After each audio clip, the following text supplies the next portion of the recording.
सब लोगों को यीशु साहब प्रेज द लॉर्ड, जय मसीह। आज के संदेश का विषय है परमेश्वर की दृष्टि में हमारे पर्व और त्योहारों का महत्व। हम एक विशेष काल में प्रवेश कर चुके हैं।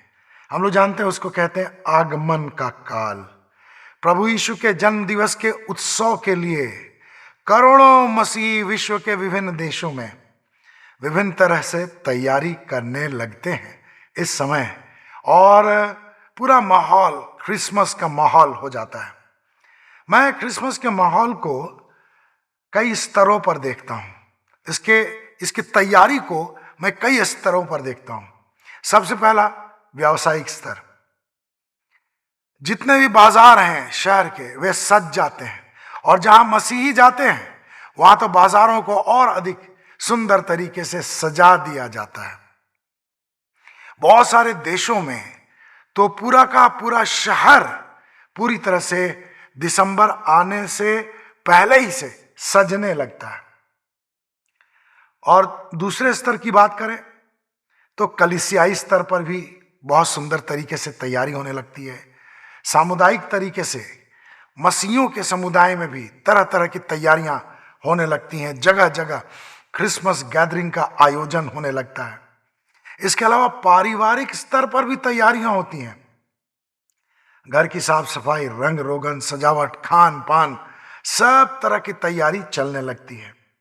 और व्यक्तिगत स्तर पर लोग इन बातों में डूबने लगते हैं। क्रिसमस का माहौल उन्हें डुबो देने लगता है, अपने आप में खींचने लगता है।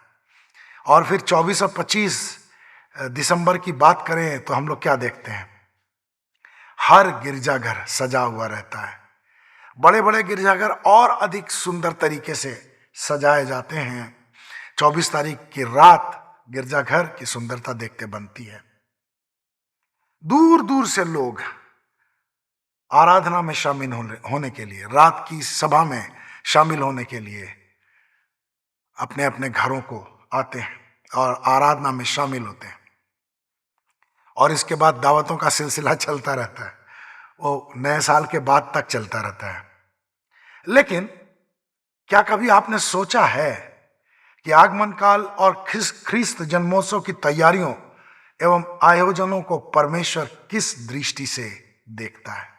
मैं आपका ध्यान आमोस की किताब में ले जाना चाहता हूं। 5वां अध्याय 21 से लेकर के 24 पदों के बीच परमेश्वर का वचन क्या कहता है, मैं आपको बताना चाहता हूं। यहां लिखा है, मैं तुम्हारे पर्वों से घृणा करता, हां उन्हें तुच्छ जानता हूं, और तुम्हारी महासभाओं से प्रसन्न नहीं होता। चाहे तुम मेरे लिए होम बलि और अन्न बलि चढ़ाओ, मैं उन्हें ग्रहण नहीं करूंगा, और तुम्हारे पले पशुओं की मेल बलि की ओर देखूंगा भी नहीं। अपने गीतों का शोरगुल मुझसे दूर करो। मैं तुम्हारी वीणाओं का स्वर भी ना सुनूंगा, परंतु न्याय जलधारा के समान और धार्मिकता सदा बहने वाली नदी के समान बहती रहे। तो परमेश्वर का धन्यवाद हो, परमेश्वर की महिमा हो। उसकी दृष्टि हम मनुष्यों से बिल्कुल अलग है। संसार जिस बात को सही दिखाता है, सही बताता है, परमेश्वर उस बात को सही नहीं बताता। अंधकार की बातें अलग होती हैं, ज्योति की बातें अलग होती हैं। और जो लोग अंधकार में होते हैं वे सांसारिक दृष्टिकोण से किसी भी पर्व त्योहार को देखते हैं। यहाँ तक कि क्रिसमस को और ईस्टर को भी सांसारिक दृष्टिकोण से ही वे ज्यादा महत्व देते हैं। व्यावसायिक दृष्टि से इन सारी बातों को बहुत ज्यादा हाईलाइट किया जाता है। बाजारीकरण के कारण बाजार की रौनक बहुत ज्यादा आकर्षित करती है और मसीहियों को भी आकर्षित करती है। और जो सांसारिक दृष्टिकोण से क्रिसमस या ईस्टर को देखते हैं वे इन बाजारीकरण की रंगीनियों में खो जाना चाहते हैं, ढल जाना चाहते हैं। कुछ दिनों तक बहुत सारी चीजें भूल करके वे पूरे माहौल के भीतर प्रवेश कर जाना चाहते हैं, और सांसारिक दृष्टिकोण से जो भी शांति या आनंद खोजने की कोशिश करते हैं। पाते तो नहीं है, लेकिन वे खोजने की कोशिश करते हैं और इस कोशिश में वे डूबते चले जाते हैं। खुशियां ढूंढने की कोशिश करते हैं संसार की वस्तुओं में, खाने पीने की वस्तुओं में, वस्त्रों में, सजावट में, रंग रोगन में, साफ सफाई में। वे अपने आप को डुबो देते हैं। लेकिन यहां मैं आपका ध्यान 24वें पद पर ले जाना चाहता हूं। यहां लिखा है, परंतु न्याय जल धारा के समान और धार्मिकता सदा बहने वाली नदी के समान बहती रहे। आमोस को दिए गए परमेश्वर के वचन का कारण क्या था? हमें आज के संदर्भ में भी इसे समझना बहुत जरूरी है। परमेश्वर ने बहुत सारे पर्व इस्राएलियों को दे रखे थे। हम लोग मुख्य मुख्य पर्वों को जानते हैं। फसह का पर्व, झोपड़ियों का पर्व, अखमीरी रोटी का पर्व, ये बहुत ही महत्वपूर्ण थे। अन्य पर्व भी थे, मैंने केवल 3 पर्वों का नाम लिया है। इसके अलावा अन्य पर्व भी थे। पर्व की, हर एक पर्व की एक अलग विधि हुआ करती थी। फसह का पर्व कैसे मनाना है, परमेश्वर की ओर से इस्राएलियों को निर्देश दिए गए थे। झोपड़ियों का पर्व कैसे मनाना है, उसका निर्देश दिया गया था। अखमीरी रोटी कैसे मनानी है, अखमीरी रोटी का पर्व कैसे मनाना है, इसका भी निर्देश दिया गया था। तो परमेश्वर ने ये सारे निर्देश उन्हें दिए, लेकिन कालांतर में क्या हुआ, इस्राएली इन सभी निर्देशों को भूलते चले गए और उनके लिए ये जो पर्व थे वे सिर्फ रीति रिवाज और विधियां बन करके रह गई और परमेश्वर को इसी से तकलीफ हुई। परमेश्वर की सच्चाई से इस्राएलियों का लेना देना खत्म हो गया। परमेश्वर की धार्मिकता से उनका कोई संबंध नहीं रहा। परमेश्वर पर्व की हमारी तैयारियों को, जो हम सांसारिक दृष्टिकोण से करते हैं, नहीं देखता। हम अपने घर की साफ सफाई में बहुत ज्यादा ध्यान देते हैं, देना चाहिए, ठीक है, पर्व है, अच्छी बात है। नए वस्त्र भी अगर हम पहनना चाहते हैं हम पहन सकते हैं, इसमें कोई गलत बात नहीं है।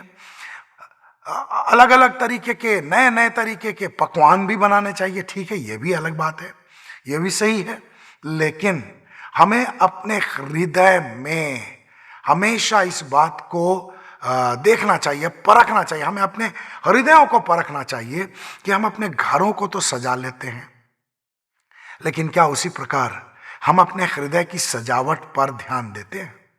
जिस प्रकार हम नए वस्त्र पहन करके आनंद का और खुशी का अनुभव करते हैं, हमें उत्साह महसूस होता है, अच्छा लगता है, क्या हमें उद्धार का वस्त्र और धार्मिकता का वस्त्र वैसा ही रुचता है?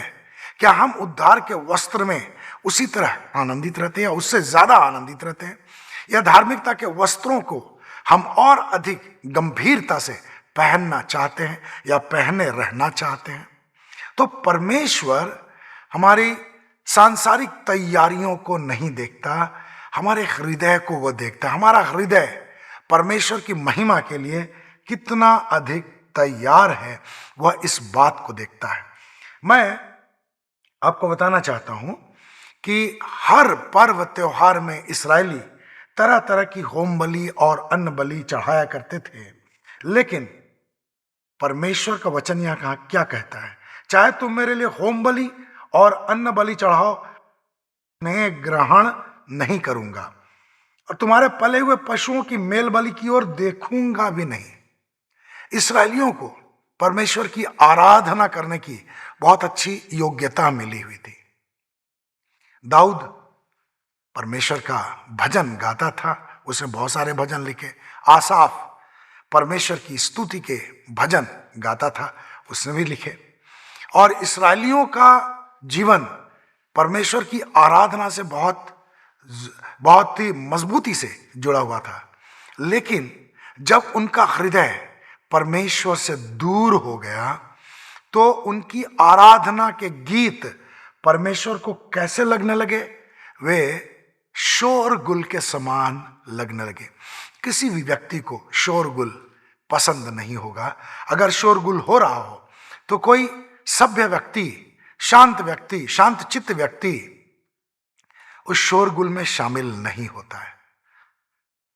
परमेश्वर हमारे गीतों को शोरगुल के रूप में देखता है।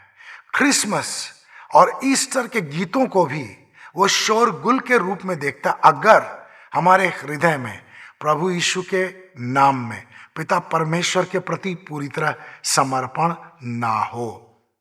और यहां पर और क्या लिखा है, अपने गीतों का शोरगुल मुझसे दूर करो।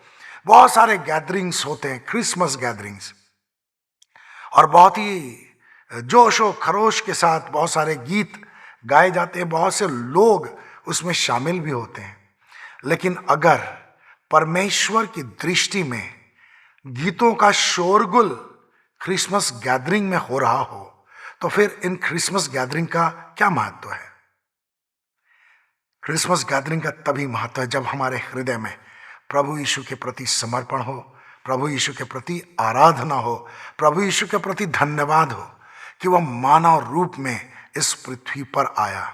तो यह समय हमारे लिए एक गंभीर समय है, और तैयारी हम आत्मिक जीवन के लिए जितनी भी करें वो कम है। अब मैं आपका ध्यान 24वें पद पर ले जाना चाहता हूं। यहां लिखा है, परंतु न्याय जलधारा के समान और धार्मिकता सदा बहने वाली नदी के समान बहती रहे। यह दो शब्द हैं, न्याय और धार्मिकता। न्याय का जो वास्तविक अर्थ है हमारे जीवन से संबंधित, जो हमें समझना चाहिए, वह है सच्चाई, यानी परमेश्वर की सच्चाई। परमेश्वर अनुग्रहकारी तो है, दयालु तो है, प्रेमी तो है, लेकिन न्याय प्रिय परमेश्वर है। यह उसकी सच्चाई है। उसने अपना सिंहासन न्याय के लिए स्थापित किया है। यह एक सच्चाई है। अब परमेश्वर की सच्चाई को अगर हम आज की तारीख में जानने की कोशिश शुरू करते हैं, तो मैं अपने अनुभव के आधार पर कह सकता हूं कि 10 साल भी कम है, 20 साल भी कम है, 30 भी कम है, 40 भी कम है, 50 साल भी कम है। परमेश्वर की सच्चाई को जानने के लिए हम जितना समय प्रयत्नशील हैं वो हमारे लिए लाभदायक होना चाहिए। अगर हमारे पास समय है, हम परमेश्वर की सच्चाई को ढूंढ रहे हैं, तो उसको ढूंढते चले जाएं। हम ढूंढते रहेंगे। परमेश्वर अपने सच्चाई की बातों को हमारे ऊपर लगातार धीरे धीरे करके परत दर परत खोलता चला जाएगा। और जितना ज्यादा हम सच्चाई को अपने हृदय में संयोजित करने पाएंगे, समेटने पाएंगे, उतना ही ज्यादा हम परमेश्वर के न्याय आसन के करीब पहुंचते जाएंगे और हम परमेश्वर का धन्यवाद करेंगे। हमारा रिश्ता परमेश्वर के साथ और अधिक गंभीर और मजबूत होता चला जाएगा। और जो धार्मिकता बहने वाली नदी के समान, सदा बहने वाली नदी के समान कही गई है, इसका मतलब क्या है? धार्मिकता यानी परमेश्वर और हमारे बीच का संबंध लगातार मजबूत होते जाना चाहिए। जितना ज्यादा हम परमेश्वर की सच्चाई को जानने के लिए प्रयत्नशील रहेंगे, उतना ही ज्यादा परमेश्वर की धार्मिकता में हम मजबूत होते जाएंगे। परमेश्वर की धार्मिकता में हम छुपते चले जाएंगे। परमेश्वर की दृष्टि में जो सही है, हम अपने हृदय की गहराई में उस बात को सही मानने में सफल होते जाएंगे, और इस तरह हमारा जीवन खरा जीवन होता जाएगा। और तब परमेश्वर हमारे साथ और अधिक निकटता का संबंध बनाने में प्रसन्न होगा, क्योंकि हमारे अंदर परमेश्वर की सच्चाई भी रहेगी और परमेश्वर की धार्मिकता भी। तो ये जो पर्व हम मनाने जा रहे हैं, सांसारिक तैयारी जितनी भी आपको करनी है अपने परिवार के हिसाब से, अपने बजट के हिसाब से जरूर कीजिए, लेकिन उस तैयारी से परमेश्वर को प्रसन्नता नहीं मिलती, इस बात का जरूर ख्याल रखें। वो आपके लिए है, आपके परिवार के सदस्यों के लिए, आपके प्रेम को प्रकट करने के लिए परिवार के सदस्यों के प्रति, अपने जीवन के प्रति, लेकिन परमेश्वर के प्रति अपना प्रेम जब प्रकट करने की बात है तो वो हृदय से होता है। परमेश्वर हृदय की सच्चाई से प्रसन्न होता है और हमें धार्मिकता के वस्त्रों में सदा देखना चाहता है। हम परमेश्वर को महिमा दें, परमेश्वर की बड़ाई हो। और मेरी आशा है कि परमेश्वर आपको इसी दिशा में आगे ले जाएगा कि आप और अधिक सच्चाई को अपने हृदय में बसने दें और परमेश्वर की धार्मिकता आपके अंदर और अधिक समाती चली जाए। Hallelujah, praise the Lord.